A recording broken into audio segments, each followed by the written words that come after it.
խոսողին։ Շնորհակալություն, հարգելի գործընկերներ, իրականում տենց հատուկ ցանկություն չունեի խոսալու, բայց երեք մի քանի անգամ անունս եւ այս դահլիճում եւ դահլիճինքից սրահում տրվեց։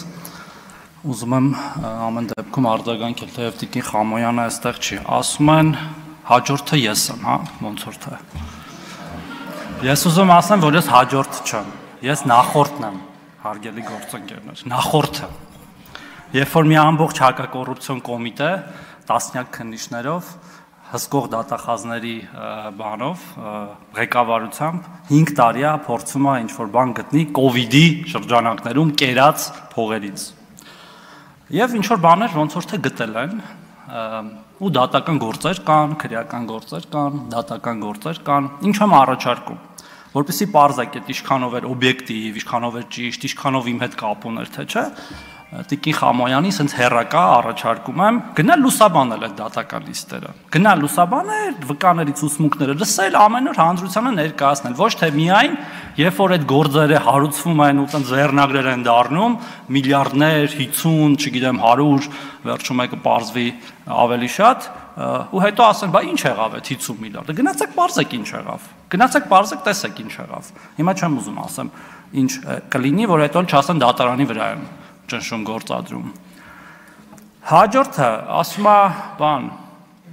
օրական 30 ինտերվյու է տալիս։ Վախտին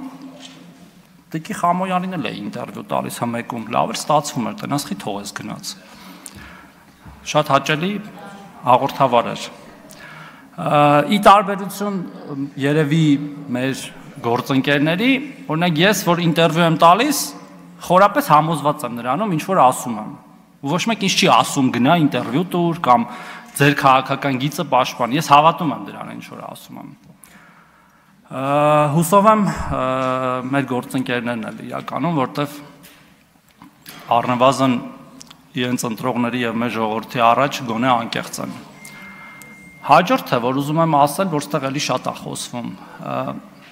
Ես ուզում եմ վստահեցնել մեր հատկապես քաղաքացիներին, որ մենք դեռ որոշում չունենք ոնց են քվեարկելու։ Ընդհանրապես, երբ որ մենք այստեղ հարցեր ենք քննարկում, որոնք հետո հատկապես փակ գաղտնի քվեարկություններ են ենթադրում, մենք այդ հարցերը քննարկելուց հետո ենք որոշում։ Եվ պատահական չի, որ մեր գործընկերները, քիչ առաջ պարոն Եղոյանը, երեք մեր շատ գործընկերներ եւ այսօր էլի կլինեն հարցեր են տալիս եւ բովանդակային, եւ ընթացակարգային եւ այլն։ Եվ մենք որևէ կաշկանդվածություն չունենք եւ չենք էլ ունեցել երբևէ ի տարբերություն շատ այլ քաղաքական ուժերի, կայացնենք այնպիսի որոշումներ, որոնցում էլի համոզված ենք եւ ոչ թե մեզ ինչ որ մեկը թելադրել է։ Այս շատ կարևոր է, որովհետեւ մենք ուզում ենք, որ ժողովրդավարությունը եւ ժողովրդավարական ինստիտուտները եւ ցանկացած ինստիտուտի լիազորությունների շրջանակներում զարգանա, այդ թվում ազգային ժողովը։ Այս նոտայի վրա էլ ուզում եմ ավարտեմ ելույթը, շնորհակալություն։ Շնորհակալություն, ձեզ նույնպես Վիլեն Գաբրելյան, հաջորդ ելույթի համար համեցեք։